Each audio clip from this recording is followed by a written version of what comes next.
FAUI, UI, dan Indonesia. Selamat datang kembali di podcast Mimbar Merdeka.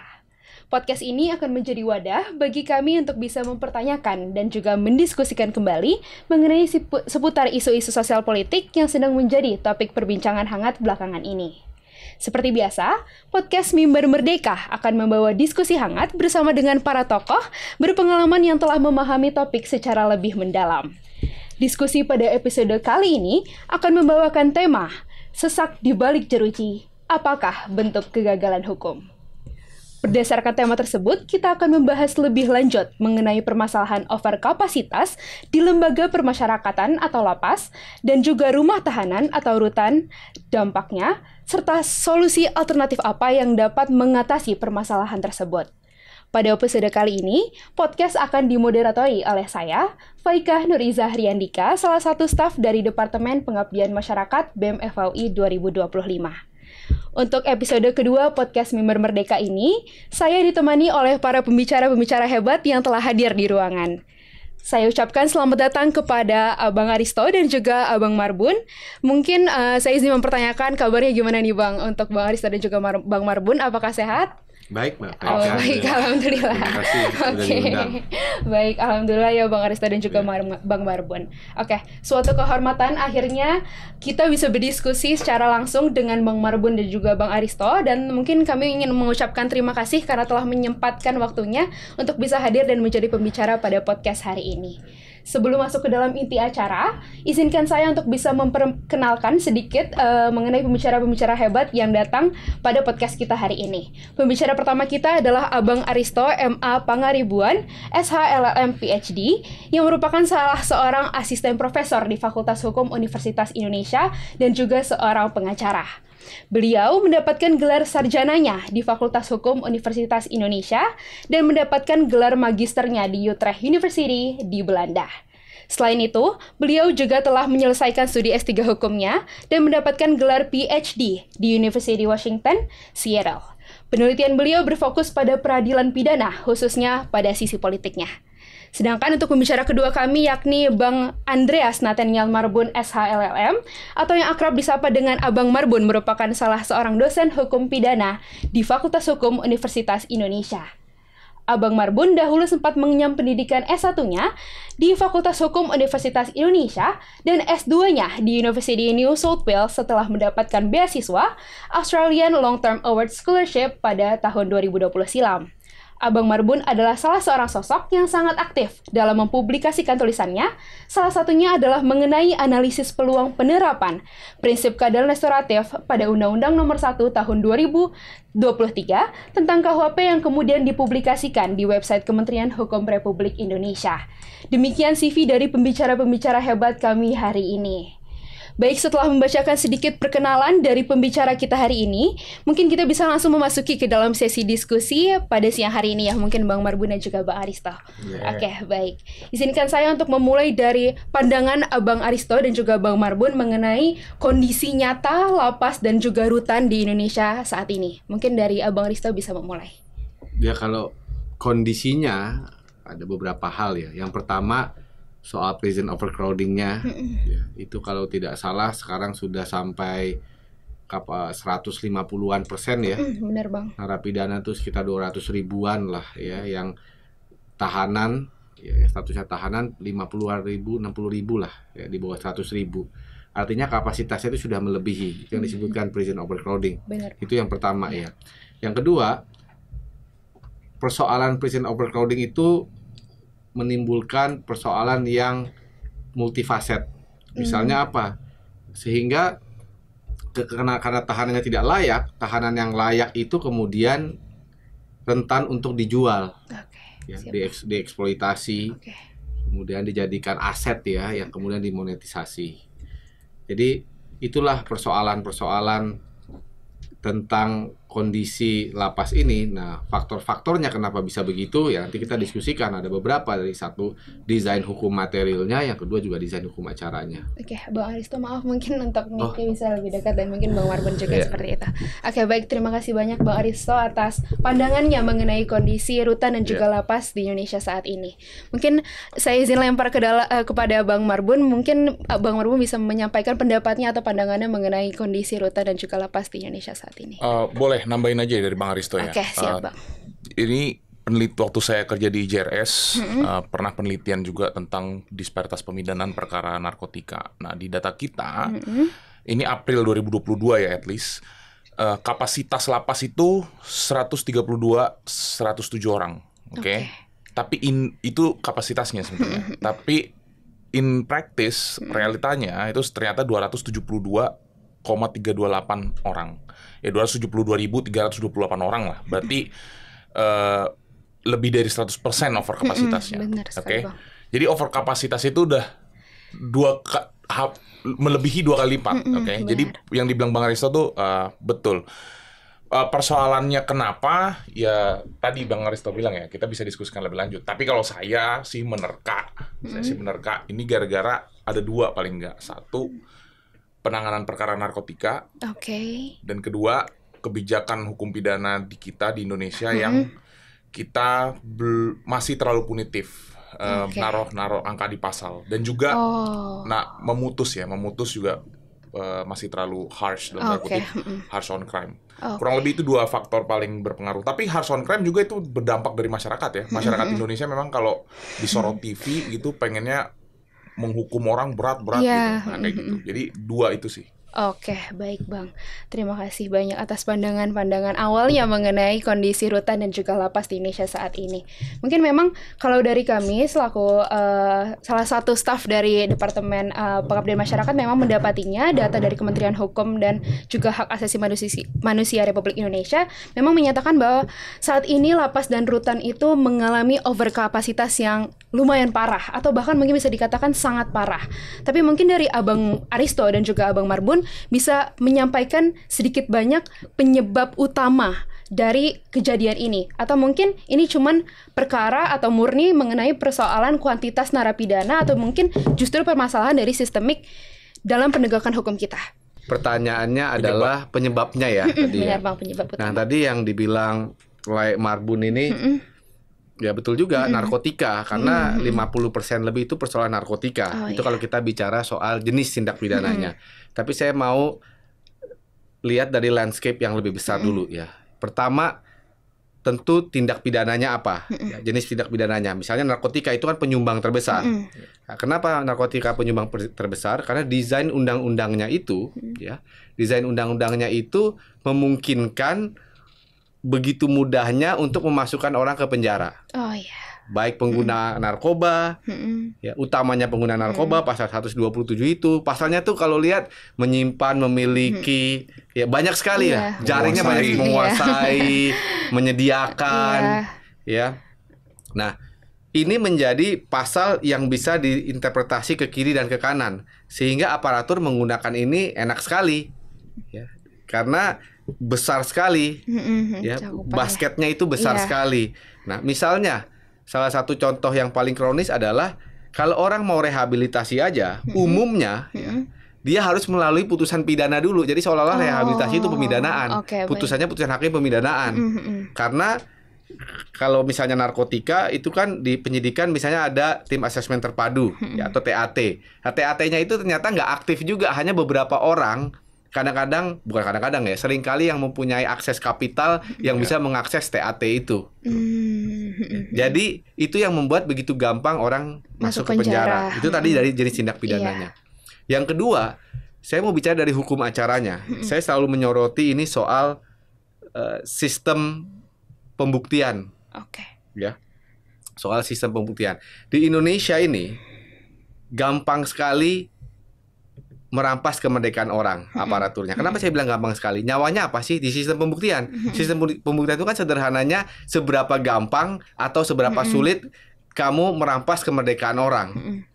Ya kan? Menahan orang, menangkap orang, menggeledah, menyita.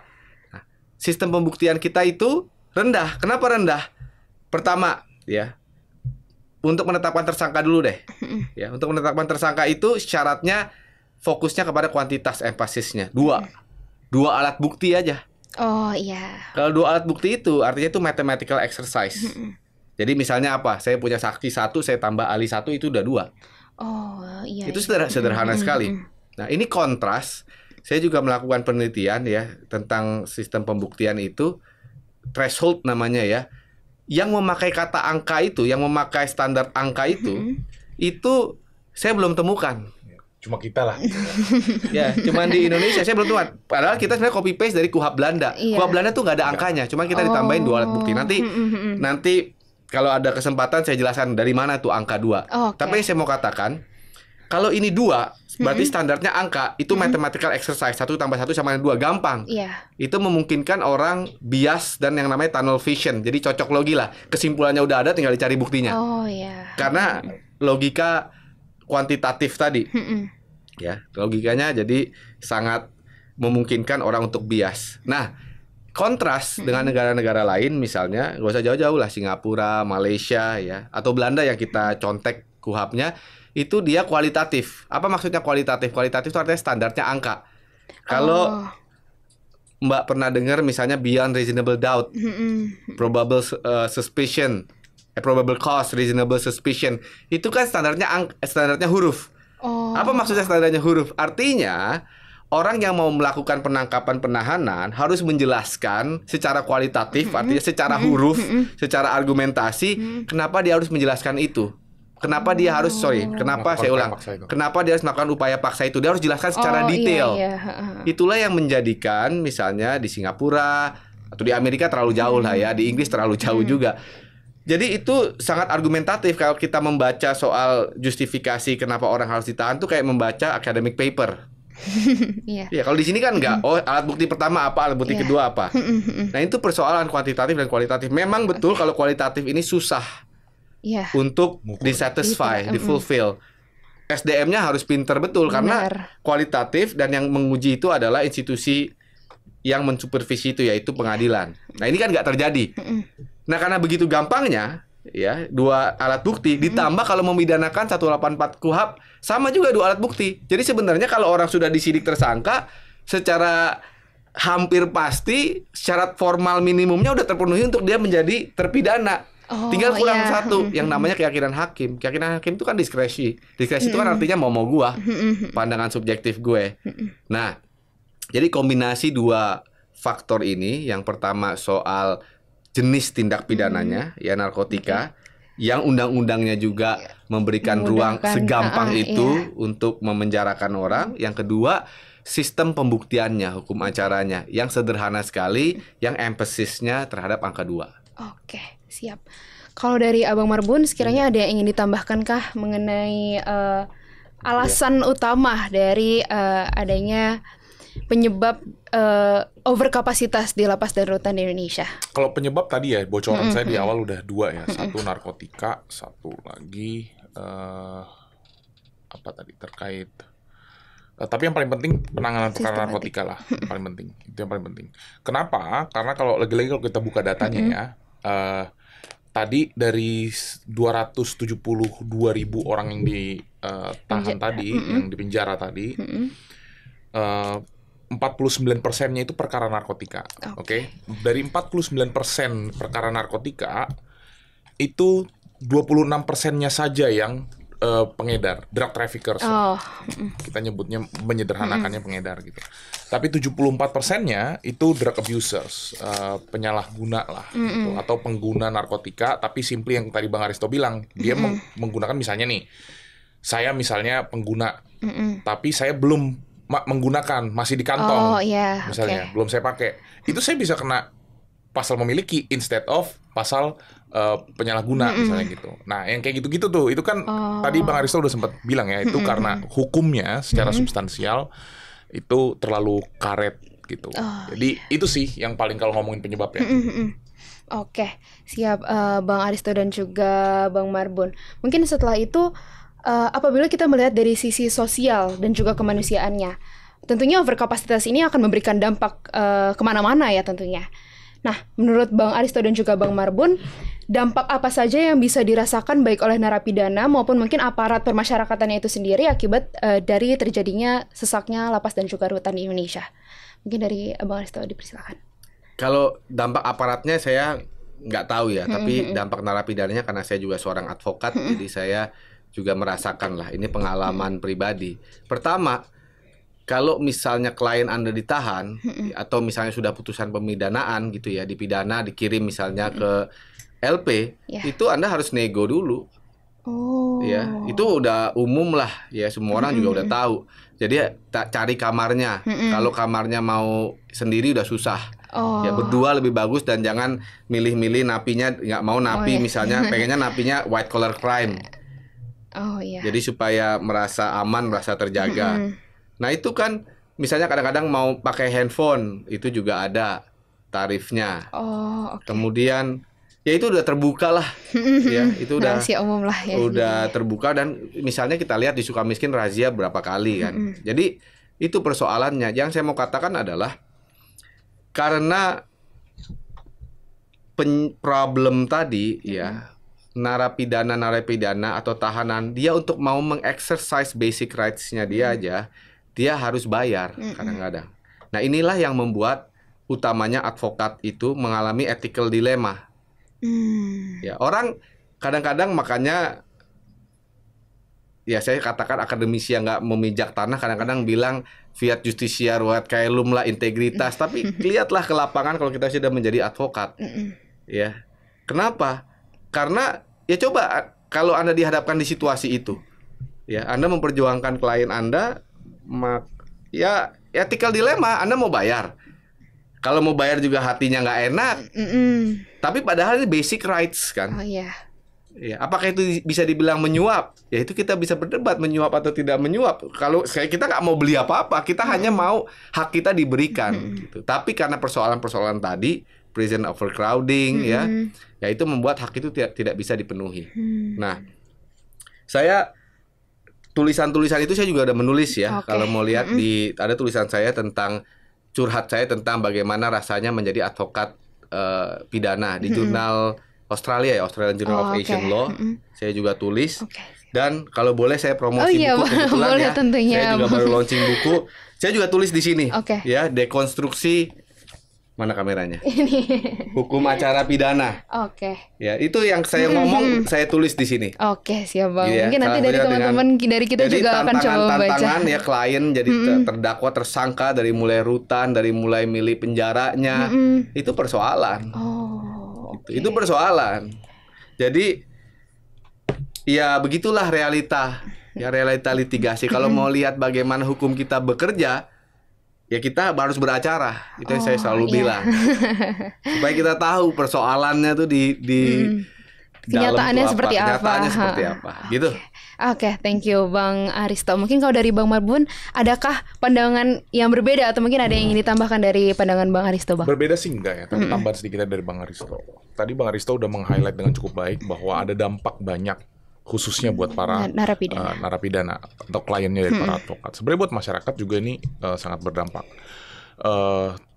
Tadi Bang Aristo juga udah sampaikan kalau kita basic rights itu sulit difulfill karena overcrowding. Masyarakat in general juga sebenarnya terjeopardize sama sistem yang dengan mudahnya memenjarakan orang. Kayak tadi ya, planting evidence, apa bahasa Indonesianya planting evidence Bang ya? Manipulasi. Ya, manipulasi bukti lah gitu. Entah terus gara-gara ada ini langsung ditangkap gitu. Nah, yang kayak gitu-gitu karena mekanisme kita untuk menahan orang atau melakukan upaya paksa itu tidak rigid gitu, tidak terlalu gampang lah. Terlalu gampang lah memenjarakan orang. Ya dampaknya ke masyarakat, kita nggak ada yang aman basically. Kita aman ya mungkin kalau ngerti hukum aja belum tentu aman gitu, apalagi kalau nggak ngerti hukum, kurang lebih gitu sih. Itu yang paling parah ya. Oke, terima kasih banyak Bang Aristo dan juga Bang Marbun. Mungkin untuk sedikit kesimpulan, berarti kalau dari sisi sosial dan kemanusiaan, mungkin dampak yang paling nyata itu bisa dilihat dari pemenuhan basic needs dari setiap narapidananya itu ya Bang. Siap. Iya, dan itu kalau tadi pertanyaannya aparat, justru itu yang dieksploitasi oleh aparat. Itu kan pasar jadinya. Itu jadinya pasar. Jadi itu ladang aset. juga. Saya selalu bilang gini, kekuasaan di dalam hukum acara pidana itu adalah aset yang paling menggiurkan. Apa maksudnya aset? Karena dia bisa ditukar dengan uang gampang. Orang nggak dijual aja orang mau beli gitu loh. Jadi aset sesederhana misalnya milih penjara di mana, kamarnya apa, sampai aset mau menangkap, milih pasal, menahan, itu aset yang luar biasa. Dan persoalan penegakan hukum kita itu adalah di perebutan aset itu. Oke, siap. Baik. Itu persoalan yang paling real.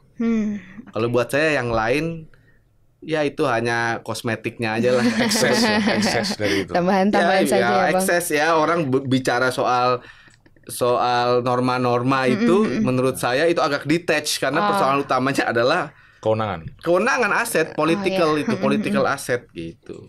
Oke. Siap, Bang. Mungkin izin bertanya lagi mengenai perspektif hukum pidana dan juga mungkin HAM atau hak asasi manusia.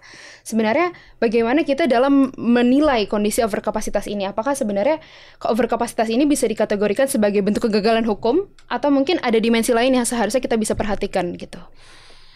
Mungkin bisa dimulai dari Bang Marbun, mungkin ada di sini. Bisa dibilang gitu. Kalau ada bukunya Douglas Hussack ya, yuris dari US, bukunya bagus banget, Overcriminalization judulnya. Nanti saya kasih deh ke Mbak Faika ya. Itu menjelaskan itu sebenarnya basically. Karena negara-negara modern sekarang itu sangat dengan mudahnya memenjarakan atau menaruh ancaman pidana terhadap suatu perbuatan yang tadinya misalnya sebenarnya ini hanya kesalahan administratif tapi ditaruh jadi ketentuan pidana di dalamnya gitu. Dengan harapan ini deterrence effect gitu. Ini membuat menakut-nakuti efek jerah. Gitu. Harapannya begitu. Tapi in practice jadinya malah dengan mudah memenjarakan orang. Baru-baru inilah kita tahu lah kasus Tipikor yang lagi hot-hotnya. Kesalahan administratif lalu dianggap sebagai perbuatan melawan hukum gitu. Memiliki sifat melawan hukum lalu dipenjarakan. Nah, yang kayak gitu-gitu banyak. Jadi bisa jadi itu memang salah satu dampak dari kesalahan kita berhukum.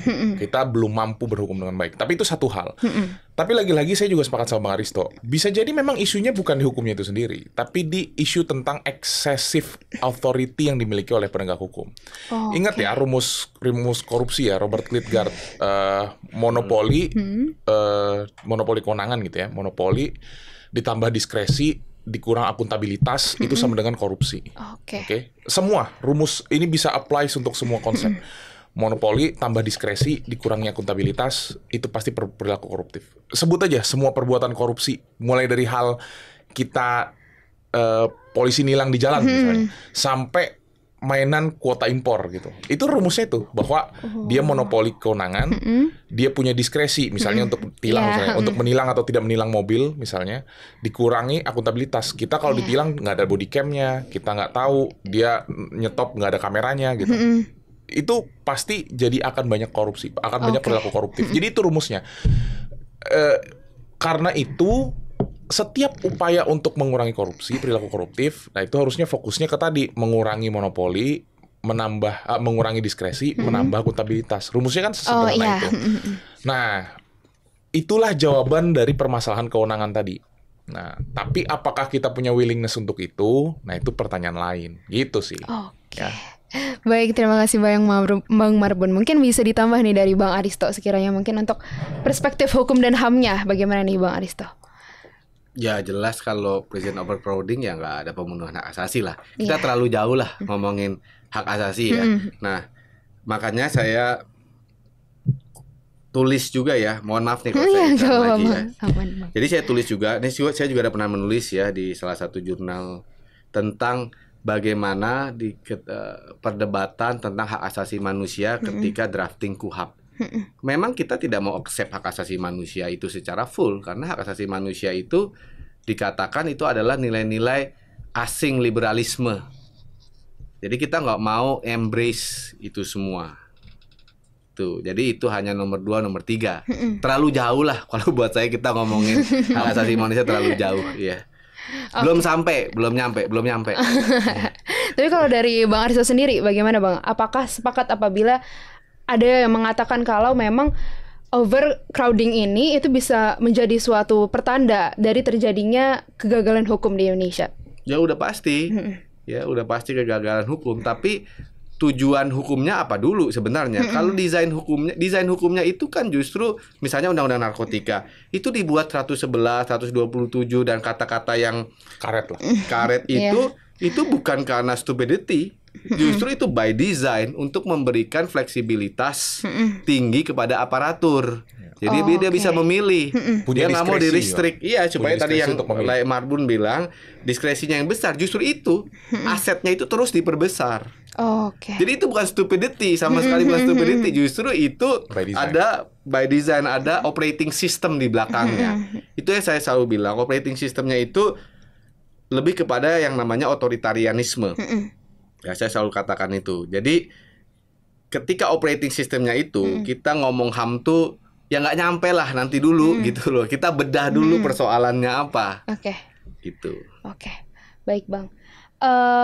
Mungkin dalam membahas mengenai overcrowding ini, masyarakat itu datang dengan salah satu alternatif atau mungkin solusi-solusi seperti mungkin restoratif justice atau hukuman-hukuman non-kurungan atau mungkin dekriminalisasi bagi mungkin pelanggaran-pelanggaran hukum yang ringan gitu Bang. Tapi menurut Bang Marbun ataupun Bang Aristo, sejauh mana sebenarnya kebijakan-kebijakan tersebut bisa menjadi sebuah solusi? Atau sebenarnya solusi-solusi itu bukanlah solusi-solusi yang bisa diaplikasikan? Atau mungkin banyak pertimbangan yang harus dilakukan dalam mengaplikasikan solusi-solusi tersebut Bang? Kalau RJ dianggap sebagai solusi overcrowding itu udah salah kaprah. Udah pasti salah kaprah. Kenapa? Karena meskipun di Indonesia dipandangnya begitu ya, tapi itu justru kesalahan kita berhukum. Kenapa itu Bang? Salah kaprah. Karena apa? Karena kalau RJ dianggap sebagai sekedar penghentian perkara, yang ada kalau pakai minjem kata Bang Aristo, ini hanya memperluas aset kewenangan penegak hukum untuk menghentikan atau tidak menghentikan perkara. Ketika ini jadi kewenangan baru, maka dalam tanda kutip ini jadi uang baru. Itu konsekuensinya kalau kita pakai logikanya dari Bang Aristo tadi. Jadi jangan dipandang sebagai RJ itu untuk menyelesaikan overcrowding. Dan memang di negara lain pun RJ itu sebenarnya bukan alat untuk menghentikan overcrowding atau mengurangi overcrowding. Enggak. RJ itu untuk dalam tanda kutip mengembalikan hak korban. Menempatkan korban dalam sistem peradilan pidana. To some extent bahkan banyak juga RJ di luar negeri itu pelakunya tetap di penjara. Pelakunya tetap dihukum. Tapi pelakunya diminta kewajiban untuk ganti rugi terhadap korban. Atau mungkin korbannya yang pengen face to face menghadapi si pelaku gitu. Ada, jadi dimungkinkan. Karena dalam sistem peradilan pidana seringkali posisi korban memang terabaikan gitu ya. Dia bahkan bukan pihak, dia hanyalah objek dalam sistem peradilan pidana. Objek alat bukti, objek jadi saksi aja. Udah keterangannya udah diambil, udah dia nasibnya nggak dipikirin, ganti ruginya juga seringkali nggak dikasih gitu. Nah, RJ itu menginclude atau memasukkan mazhab perspektif korban ke dalam sistem peradilan pidana. Bukan sekedar lu punya duit, lu melakukan tindak pidana, udah lu damai-damai aja gitu. Enggak, itu namanya privatisasi hukum pidana malah. Nah, itu yang salah kaprah di Indonesia ini, banyak salah kaprah. Jadi dianggap dalam tanda kutip ya diversi gitu, dalam tanda kutip balikin kerugian korban terus nggak dituntut pidana, itu adalah RJ. Nah, itu yang salah kaprah. Baik Bang. Nah, jadi kalau apapun isu overcrowding, RJ bukanlah solusinya. Meskipun banyak salah kaprah yang memandang RJ adalah solusi. Dan by data, ini saya tunjukin juga, saya udah kasih ke Faikah ya. Ini ada di draft tulisan terbaru saya sebenarnya. Belum publish sih, tapi saya udah ngumpulin data dari data orang tahanan ya. Kalau kita ber-RJ, anggaplah ber-RJ sejak tahun 2019 sampai 2024 kan, karena RJ itu masuk rancangan pembangunan jangka menengah nasional ya, RPJMN. Semua KL tiba-tiba RJ, polisi, jaksa gitu, termasuk sebenarnya Mahkamah Agung yang mencoba memperbaiki itu. Tapi semua ber-RJ. Nah, kita lihat apakah dengan RJ turun overcrowding. Datanya ternyata enggak. Kalau 2015 sampai 2018 10 menuju 20.000 ya. 10.000 10.000 menuju 100.000 menuju 200.000. Itu 2015 sampai 2018. 2019 dia significantly drop ke angka 50.000. Tapi apakah itu karena RJ? Not necessarily. Bisa jadi karena COVID. Karena kebijakan COVID. Ada aspek-aspek lain yang mempengaruhi. Langsung baru dikeluarin. Nah, tapi di 2020 datanya naik lagi, data orang masuk lapasnya nyampe di angka 200.000, bahkan di atas 200.000. Oke. Oh, oke. Itu pasca 2019, 2020 sampai 2025. Terakhir saya ambil datanya ini 17 Mei 2025. Jadi 2025 pun kita masih di angka 200.000. Kalau Oke. kita anggap RJ adalah solusi overcrowding, harusnya kan turun datanya. Iya, benar. Lihat enggak tuh? Oh, oke. Berarti Oke. memang terbukti kalau RJ bukan sebuah solusi untuk Seharusnya ini. memang bukan. Oke. Ya, itu yang udah pasti ya. Kalaupun kita ikutin logikanya bahwa RJ adalah solusi overcrowding, ini nggak berhasil RJ di Indonesia berarti gitu. Kalaupun kita ikutin ya. Makanya dari awal RJ seharusnya tidak ditempatkan untuk menyelesaikan isu overcrowding. Nah, Oke. kalau ditanya solusinya apa, ya tadi alternatif to punishment, entah dekriminalisasi atau apalagi memperbanyak alternatif sanction, Hukuman-hukuman non kurungan ya, Bang, berarti harusnya. hukuman non penal gitu, Oke, ya kayak oke. gitu solusinya. Oke, siap, Bang. Itu aja. Oke. Kalau dari Abang Aristo, sekiranya gimana, Bang? Adakah yang ingin ditambahkan atau mungkin memberikan pandangan-pandangan lain mengenai restoratif justice di Indonesia mungkin? Enggak, saya udah cocok Oh, oke. sama Laya Marbun, udah cocok. Jadi menurut saya juga ya kalau saya pesimis ya. Kalau saya memang saya sih pesimis. Oke. Jadi saya pikir restoratif justice dan lain-lain itu hipotesa pertama saya itu cuma terminologi untuk nambahin kewenangan aja, menambahin aset. Itu Oke. saya udah pesimis lah karena saya berpraktek juga ya bertahun-tahun. Udah tahu ya, Bang, sebenarnya di lapangan Ya mungkin seperti saya apa? salah, mudah-mudahan Oh, saya salah, iya. tapi pesimisme saya kan dibangun dari realita praktek. Oke. Tapi kalau misalnya mengenai hukuman non kurungan atau dekriminalisasi gitu, Bang, apakah menurut Abang itu sebenarnya merupakan solusi yang terbaik untuk bisa menyelesaikan overcrowding ini? Dekriminalisasi apa? Apa dulu perbuatan Iya, perbuatannya iya, apa? iya. Dekriminalisasi apa maksud kamu? Sebenarnya kalau di sini kita masih ngomongin gambaran secara kasar sih, Bang. Mungkin nggak bisa nyebut secara spesifik Nah, tindakannya kalau seperti saya apa. misalnya nih, saya pro dekriminalisasi misalnya pengguna narkotika di bawah gramatur tertentu. Oh, misalnya, oke. yang jumlahnya Iya, ringan. Terlepas dia misalnya beneran pengedar atau pemakai, tapi sepanjang misalnya dia hanya 1 gram misalnya, ya batasnya di berbagai negara beda-beda ya. Tapi misalnya dia sabu 1 gram gitu, mau kita asumsikan dia pengedar kek, mau dia pemakai kek, karena bisa aja tadi saya bilang, saya punya 1 gram, saya belum make. Sebenarnya saya pemakai nih, tapi saya belum make, baru saya beli misalnya dari Bang Aristo. Di tengah jalan udah dipotong. Oh, gitu, udah belum sempat ketahuan. pakai, ya. Iya. Makanya saya gara-gara tadi Bang Aristo bilang pasal di Undang-Undang Narkotika itu sangat karet, saya sering bilang bahkan termasuk ke mahasiswa sebenarnya Bang. Jadi kalau misalnya kalian ada yang pecandu narkotika, terus beli narkotika 1 gram misalnya, tapi belum make, itu kan potensinya dia urin negatif. Nanti kalau urin negatif, nanti dituduh bandar. Jadi ketika Langsung ditangkap, habisin aja. langsung sedot di depan yang nangkap gitu. Gitu, langsung sedot gitu aja langsung. Biar apa? Bukannya apa-apa, karena sistem hukum kita yang pasalnya karet. Oh, Jadi iya. bukan sekedar untuk untuk mempermalukan penegak hukumnya, bukan, tapi supaya buat defense mekanisme kita. Kalau enggak, malah kita dituduh bandar, malah kita dituduh Oh, pengedar. lebih parah lagi. Nah, ini kan konyol kan, makanya harus diubah. Diubahnya Oke. apa? Kalau saran saya dekrim Oke. untuk konteks itu. Makanya tadi Bang Aristo nanya Oke, konteks oke, dekrimnya oke, perbuatan oke. apa? Nah, kayak gitu, itu saya Oke. setuju dekrim. Nah itu udah benar, udah paling kalau tanya solusi paling singkat ya itu Iya. karena 50% overcrowding itu kan Oke. gara-gara narkotika, isinya narkotika semua. Ya Iya. kalau mau minta solusi cepat, nggak perlu banyak mikir, Dan ya ngurangin itu. aset tadi. Nah. Tapi itu persoalan, kurangin aset itu persoalan terbesar. Saya pernah nulis juga tentang dinamika kebijakan ganja dalam politik hukum Indonesia. Bahkan saya pernah bikin dokumenter, kamu kalau pernah Atas Nama Daun, kamu pernah nonton nggak? Pernah nonton? Pernah dengar, Bang, tapi belum Ya, sempat nonton. jadi kamu Kenapa, Bang? lihat intinya yang dibilang Laya Marbun ini itu ideal sekali. Oke. Ya, maksudnya ideal kalau memang tujuannya Untuk perlu mengurangi satu overcrowding. solusi cepat yang akan berimplikasi singkat, ya, yaitu tadi panaseanya adalah obat mujarabnya adalah dekriminalisasi Dekriminalisasi. soal narkotika. Tapi saya tulis di tulisan saya itu cuman bagus di kata-kata aja, tapi implementasinya akan sangat jauh. Itu belum nyampe juga Oh, Indonesia. oke. Kenapa? Karena gini, kita itu negara kolektivisme. Kolektivisme itu adalah negara yang kepo, yang ngurusin moral, Iya. ya, negara yang ngurusin moral warga negaranya. Saya nggak bilang itu salah. Itu adalah pilihan politik dan ideologi yang sudah terbangun dari proses peradaban yang panjang.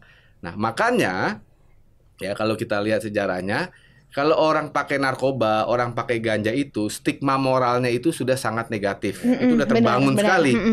Di masyarakat memang seperti Dan itu sih, Bang.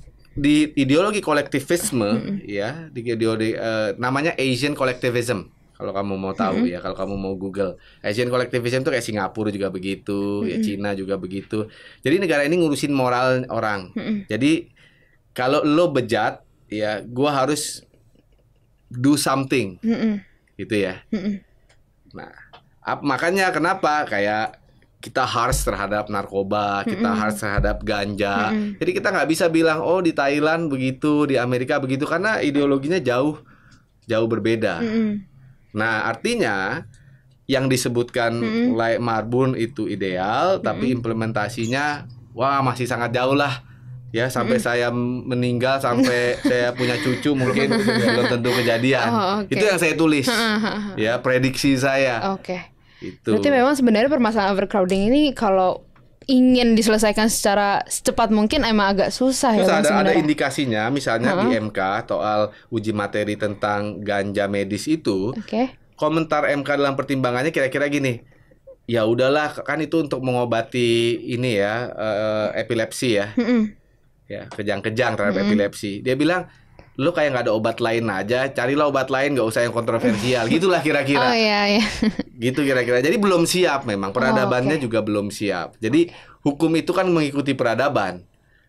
Jadi nggak mungkin ditambal begitu kecuali ada revolusi ya. Baik Bang, baik.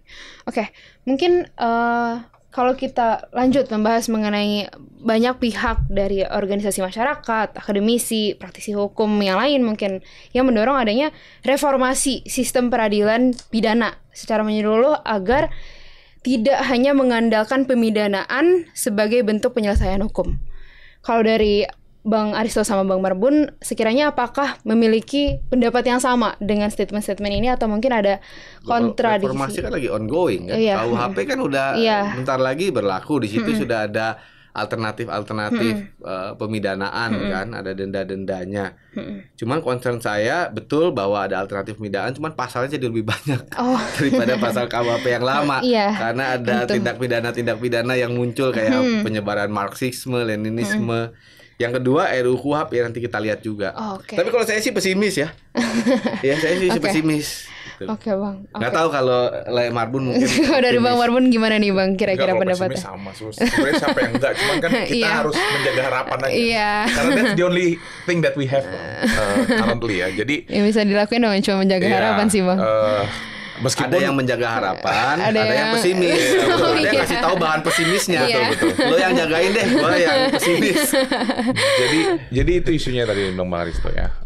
Sekarang persoalannya adalah kalau balik ke pertanyaan mendasarnya, apakah ada mekanisme alternatif lain dan apakah kita setuju sama itu? Sepanjang itu non penal pasti kita setuju. Gitu. Persoalannya kita juga sekarang masih gamang atau gagal mengkualifikasikan mana sih yang benar-benar jahat dan mana yang perlu dipidana. Iya, mana yang perlu dipidana dan mana yang enggak gitu. Nah, itu juga kita masih gamang. Tapi lagi-lagi mungkin ini isunya tadi bilang Bang Aristo, ini juga isunya isu politis. Pemerintah sepertinya tidak terlalu dalam tanda kutip menaruh perhatian yang cukup di sini untuk isu-isu hukum lah, untuk isu-isu berhukum. Memang hukum masih dipandang sebagai alat untuk access power, gitu ya. Jadi nggak ada yang serius mikirin kita yang ini beneran harusnya diancam pidana atau enggak. Oh ini nggak perlu. Kalau diancam pidana, ancamannya selayaknya berapa, misalnya gitu. Kenapa pembunuhan 15 tahun misalnya? Atau kenapa pencurian 4 tahun misalnya gitu. Kenapa pertanyaannya? Apakah kita punya data misalnya sepanjang 20 tahun belakangan perkara pencurian itu untuk klasifikasi barang mobil misalnya yang range-nya 50-100 juta ancamannya rata-rata segini misalnya. And therefore ketika kita bikin undang-undang maka harusnya kita juga naruh ancaman segini. Ada nggak? Enggak. Gitu. Oke. Kenapa nggak ada? Ya karena nggak ada yang mau mikirin gitu. Ya, jadi memang untuk singkat sekarang daripada kita pusing sembari kita mikirin gitu, sembari kita bikin infrastrukturnya untuk mikirin itu, bikin risetnya dan sebagainya. Sekarang ya pakai mekanisme alternatif aja, alternatif non penal, sanksi administratif, alternatif sanksi kalaupun pidana bukan pemenjaraan misalnya gitu aja. Itu yang terbaik yang kita bisa gitu kurang lebih.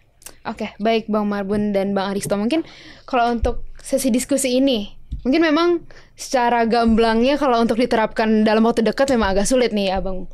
Cuman mungkin kalau dari Bang Aristo ataupun Bang Marbun, adakah harapan-harapan yang bisa diberikan, terutama mungkin sebagai akademisi ya, yang sudah menekuni lama isu-isu hukum, mungkin salah satunya adalah mengenai overcrowding ini, sebagai akademisi bisa memberikan harapan, khususnya bagi kami sebagai mahasiswa hukum, mungkin kepada masyarakat luas juga untuk bisa mendorong kembali sistem hukum kita supaya bisa lebih adil dan lebih manusiawi, mungkin khususnya kepada orang-orang yang terlibat di dalam kasus-kasus seperti ini. Bang Aristo dulu lah. Saya susah kalau ngomong harapan, kan saya bilang Oh, tadi iya, saya pesimis. Jadi mungkin lihat realitanya aja. Jadi belajar hukum itu lihat realitanya ya. Kemudian sehingga kita bisa tahu, misalnya kamu mau jadi advokat pidana gitu. Kamu lihat realitanya dulu, kamu kalibrasi apakah diri kamu itu siap. Misalnya. Itu sih kira-kira. Saya sih justru bukan harapan, saya justru ingin, kalau ini mahasiswa saya selalu bilang, ya lihatlah kalau kamu nanti lulus, kamu akan masuk ke hutan. Nah, kamu tidak perlu masuk dulu ke hutan, kamu bisa baca-baca misalnya di hutan itu ada jenis binatang apa aja di situ. Gitu, sehingga kalau kamu masuk ke hutan ya kamu nggak mati konyol. Itu aja sih. Tapi kalau untuk saran realis ada Bang? Terlalu besar lah harapan, maksud saya juga terlalu besar, yang perlu diperbaiki terlalu besar. Gitu. Tapi kalau untuk saran realis berarti dari Bang Aristo mungkin belum bisa melihat sejauh Short ini term atau misalnya, Bang. short term, iya. Apa yang harus ngapain? Siapa yang harus ngapain? Mungkin baik dari kita sebagai mahasiswa yang mungkin masih jauh ke depannya bisa melakukan apapun, atau mungkin dari memang penegak-penegak hukum di Indonesia supaya mungkin permasalahan overcrowding ini bisa cepat diselesaikan. Kamu masih jauh untuk apa? Oh. Maksudnya untuk apa nih? Kalau saran untuk apa? Kamu memperbaiki hukum Indonesia? Besar amat tanggung jawab kamu. Atau untuk ngurangin overcrowding dulu dah. Nah, iya, itu Bang. Mungkin itu permasalahan. Mungkin itu yang bisa aku ngurangin tanya. overcrowding. Mungkin kalau ke aku masih terlalu jauh Bang. Mungkin kalau untuk ke masyarakat luas, khususnya mungkin kalau ada penegak hukum nih yang nonton podcast ini, apa saran realis short term yang bisa Abang ajukan mungkin? Enggak, kalau saran realis susah ya. Apakah mengubah undang-undang itu real apa enggak? Kayaknya jauh ya. Atau jika Bang Aristo menjadi menteri hukum misalnya. Nggak bisa ngapa-ngapain juga menteri hukum. Kalau saya jadi ketua umum partai terbesar punya 60%, baru saya bisa jawab. Kalau ke menteri hukum nggak bisa ngapa-ngapain. Gitu. Apalagi udah dipisah-pisah. IMIPA sudah nggak di menteri hukum lagi. Oke, baik Mas. Itu ya kira-kira ya. Siap, Jadi Bang. intinya yang saya mau katakan, persoalan itu deep dan kompleks. Ya. Kalau kamu tanya apa short termnya memperbaiki, ya nggak ada, susah. Yang paling sederhana dalam tanda petik adalah merubah undang-undangnya tadi. Ya, karena peraturannya itu didesain untuk begitu gampang memenjarakan orang, baik dari hukum pidananya maupun hukum acaranya. Tapi kalau kamu tanya ke saya, kalau gitu itu saja dirubah, sederhana kan? Sama sekali tidak sederhana. Kenapa? Karena itu ada persoalan aset di situ yang saya bilang. Dan ini sudah terjadi berkali-kali. Lihat aja KUHAP. KUHAP itu mau dirubah dari gini ya. Momentum sebesar reformasi tahun 98 itu kan momentum besar. Yang mungkin besar. 50 tahun sekali nggak keulang tuh. Itu saja tidak bisa menggeser KUHAP. Yang isinya tentang distribusi kewenangan dari penegak hukum tadi, seberapa mudah dia memenjarakan orang, karena itu akarnya presiden overcrowding. Overcrowding itu akibat itu cuma di ujung, betul. Itu cuma di ujung, itu satu. Nah, apalagi kamu tanya ke saya apa short term solution, saya pesimis karena reformasi saja tidak mampu menggeser itu. Jadi harus ada kejadian politik yang lebih besar dari reformasi. Untuk menggeser paradigma itu, gitu. Oke, Bang Aristo, siap. Kalau dari Bang Marbun nih Bang, sekiranya adakah pandangan-pandangan atau mungkin saran lain yang bisa Bang ajukan mengenai penyelesaian overcrowding di Indonesia ini? Ya, kalau tadi ya, kalau solusi saya udah kasih beberapa contoh, tapi apakah itu will take place, apakah itu will happen? Nah, itu bener yang bilang Bang Aristo, kita perlu momentum, dan sekarang mungkin momentumnya belum ada. Tapi satu pesan saya sih, mungkin ini bukan buat mahasiswa lah, tapi mungkin ini lebih buat pemerintah ya. isu penegakan hukum ini sangat jarang dipegang oleh pemerintah. Ini bisa jadi legacy yang bagus kalau pemerintah mau serius ketimbang ngurusin isu lain. Bisa aja sih pemerintah prefer untuk punya legacy di bidang yang lain. Tapi kalau pemerintah berhasil ngurusin isu hukum ini, wow banget. Karena yang sangat ketertinggalan di Indonesia ini sebenarnya isu ini, ya, isu penegakan hukum ini. Makanya kalau pemerintah punya willingness mau ngurusin ini itu jauh lebih bagus. Tapi kalau untuk what to do list-nya tadi kita udah bahas ya, sekian banyak solusinya. Tapi apakah akan take place? Apakah akan kejadian? Nah, tadi butuh momentum. Bisa jadi lebih besar dari reformasi. Nah, yang bisa kita lakukan sekarang, nah yang ini untuk mahasiswa. Kalau tadi untuk pemerintah ya. Kalau ini untuk mahasiswa. Yang bisa kita lakukan sekarang ya udah mempersiapkan infrastruktur. Apalagi mahasiswa belajar yang benar. Jangan banyak cerita kalian gitu. Jadi baca buku yang betul, lihat perbandingan di negara lain, biasakan komparasi perbandingan. Tadi Bang Aristo bisa jelaskan di Belanda misalnya nggak ada 2 alat bukti. Mahasiswa tahu nggak itu? Belum tentu. Orang belum baca KUHP Belanda, punya nggak KUHP Belanda misalnya gitu. Nah, kayak gitu-gitu tuh itu yang kita harus lakukan. Paling nggak ketika momentum itu terjadi, kita sudah siap, knowledge-nya sudah ada, infrastrukturnya juga sudah ada. Infrastruktur itu termasuk SDM ya. Orang-orangnya udah pada ngerti, oh kita harusnya melakukan ini, rumusannya yang kita buat harusnya seperti ini gitu. Kenapa? Karena kita banyak baca perbandingan ke negara lain gitu.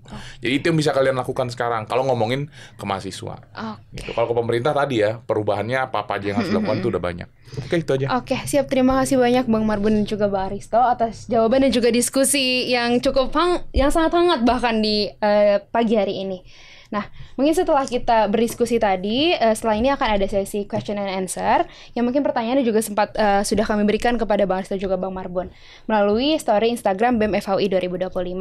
Nah, kami mendapatkan satu pertanyaan nih Bang, mengenai mengapa di Indonesia masih jarang ditemukan adanya jaminan bagi para tahanan dari @dimas.rumi. Mungkin bisa dari Bang Marbun dulu untuk menjawab pertanyaan ini. Jaminan tuh ada mekanismenya di KUHP, tapi memang tidak pernah di-exercise saja, jarang di-exercise. Ada jaminan tuh ada. Faktornya apa? Nah itu mungkin saya belum tahu ya, harus riset lebih lanjut. Tapi saya juga bukan orang yang pro banget sama sistem bail.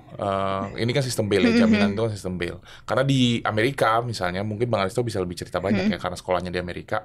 Sistem bail ini juga bias kelas, sulit untuk diakses oleh orang yang kemampuan finansialnya nggak cukup baik untuk kasih jaminan.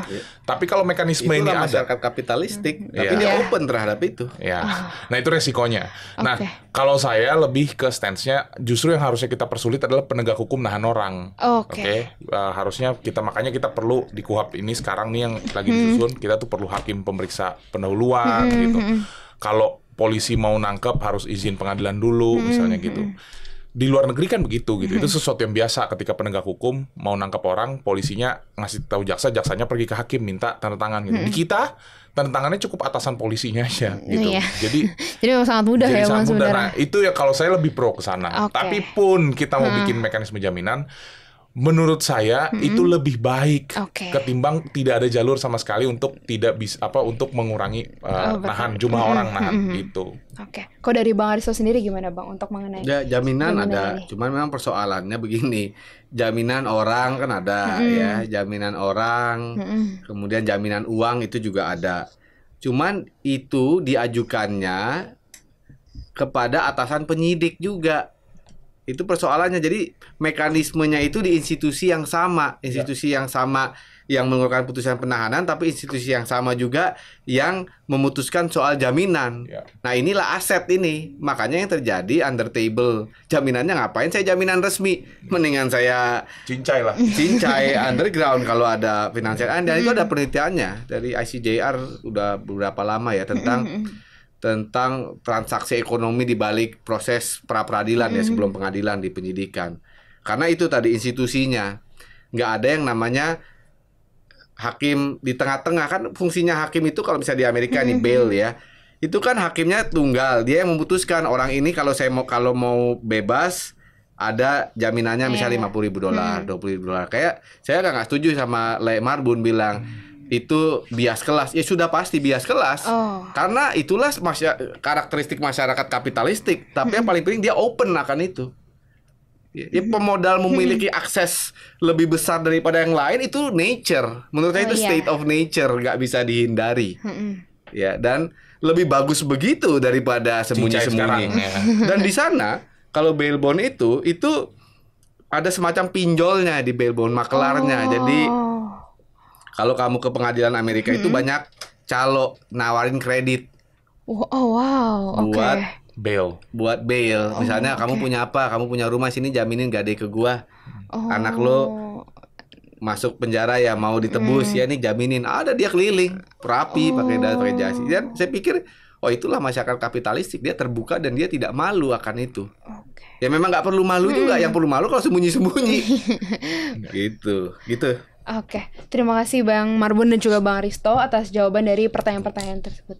Baik, mungkin sebelum kami tutup, izinkan aku untuk bisa membacakan kesimpulan dari diskusi kami hari ini. Oke, memang secara garis besar adanya overcrowding itu memang karena adanya penanganan perkara narkotika yang memang masih cukup karet. Nah, dan yang kedua mungkin karena memang terlalu banyak kondisi di mana memang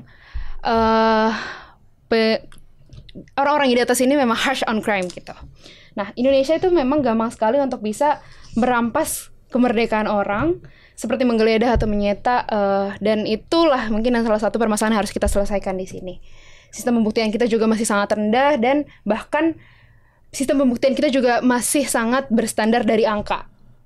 Dan terdapat pemindahan secara kualitatif dan juga kuantitatif yang mungkin itu juga masih harus kita diskusikan lagi di kesempatan lain. Mungkin dan di antara banyaknya seseorang yang dipidana penjara juga dapat kita ketahui berdasarkan pendapat dari Bang Marbun tadi kalau memang sebesar 49% itu karena permasalahan narkotika ini. Jadi memang permasalahan narkotika ini harus diusut lagi gitu ya, agar tidak banyak orang yang dengan mudahnya bisa dipenjara gitu dengan mereka-mereka yang memang punya kuasa. Oke. Terus mungkin kita juga bisa melihat kalau pasal karet ini mungkin kita juga harus tinjau lagi di undang-undang. Dan kalau untuk saran dari Bang Marbun dan juga Bang Aristo, mungkin secara gamblangnya bisa saya katakan adalah perubahan undang-undang memang masih sulit, tapi besar harapan untuk bisa semoga pemerintah ataupun mereka-mereka memiliki wewenang untuk bisa menyadari kalau memang overcrowding itu harus segera diselesaikan apapun caranya itu. Dan solusinya bukan RJ. Dan solusinya bukan RJ. Dan mungkin untuk mahasiswa sebagai mahasiswa hukum khususnya seperti saya bisa belajar lagi, bisa melihat, bisa membandingkan dengan negara-negara lain supaya bisa melihat sebenarnya apa solusi yang paling tepat untuk bisa menyelesaikan kondisi overcrowding di Indonesia. Oke, baik, tak terasa kita sudah mencapai ke penghujung acara pada podcast Mimbar Merdeka 2 hari ini dengan tema sesak di balik jeruji, apakah bentuk kegagalan hukum. Sekali lagi kami ingin mengucapkan terima kasih kepada Bang Marbun dan juga Bang Aristo karena telah menyempatkan waktunya dan telah membagikan insight-insight yang sangat menarik pada diskusi hari ini. Diskusi reflektif ini sangat amat kaya akan pengetahuan dan juga membuka mata kita mengenai sebenarnya isu overkapasitas di rutan dan juga lapas di Indonesia itu sebenarnya apa permasalahannya dan sebenarnya apa solusi yang bisa kita lakukan. Meskipun mungkin dari Bang Aristo ataupun Bang Marbun ataupun saya masih cukup pesimis dalam bisa menyelesaikan permasalahan ini dalam waktu yang cukup dekat. Kami juga ingin memohon maaf apabila memang ada kesalahan baik kata ataupun perbuatan yang kurang berkenan saat menyampaikan ataupun menjalankan diskusi pada hari ini. Sebelum kami menutup sesi diskusi hari ini, adakah satu patah dua kata yang ingin disampaikan oleh Bang Aristo ataupun Bang Marbun mengenai topik yang kita diskusikan hari ini? Bang Aristo dulu. Oke, silakan Bang Aristo. Saya mau promosi buku aja ya. Boleh, silakan Bang. Jadi ini buku judulnya Dekonstruksi Hukum Acara Pidana di Indonesia. Ini akar peraturan dan implementasi KUHP yang sekarang, tapi juga memberikan arah prediksi saya, pesimisme saya itu saya jelaskan apa dasarnya RUU KUHP. Nah, buku ini ya bisa dibeli, bisa dipinjam dan mudah-mudahan mahasiswa belum ngambil hukum acara pidana ya? Belum Bang, nanti semester depan, belum. Kamu nanti saya kasih satu ini. Oh, makasih banyak Bang, terima kasih banyak. Saya kasih juga ke Lea Marbun satu ya Bang. Ini kameranya cuma satu ya? Iya, cuma satu. Oke, mudah-mudahan bermanfaat. Amin, terima kasih banyak Bang Aristo.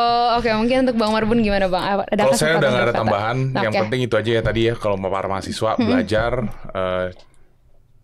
Coba bandingkan hukum Indonesia dengan karena negara lain. Kayak tadi saya bilang, saya dan Bang Aristo nggak akan bisa di sini juga kalau kita nggak baca buku gitu. Jadi harus perbanyak baca buku perbandingan ke negara lain supaya kalian nggak terkungkung kepalanya. Oh, ini sudah bagus di Indonesia, penegakan hukumnya begini. Enggak, jangan gitu. Ya. Siap. Terima kasih banyak Bang Marbun dan juga Bang Aristo atas patah dan dua patah katanya. Oke, sebelum kita tutup, kami akan mengucapkan tagline dari podcast Mimbar Merdeka, dan nanti sekiranya untuk Bang Aristo dan juga Bang Marbun bisa menjawab dengan kalimat panjang umur perjuangan dengan mengepalkan tangan kiri ke atas. Oke. Mungkin kami mulai dari podcast Mimbar Merdeka. Panjang umur perjuangan. Terima kasih banyak Bang Aristo dan juga Bang Marbun atas waktunya. Iya, terima kasih banyak Bang. Terima kasih banyak Bang.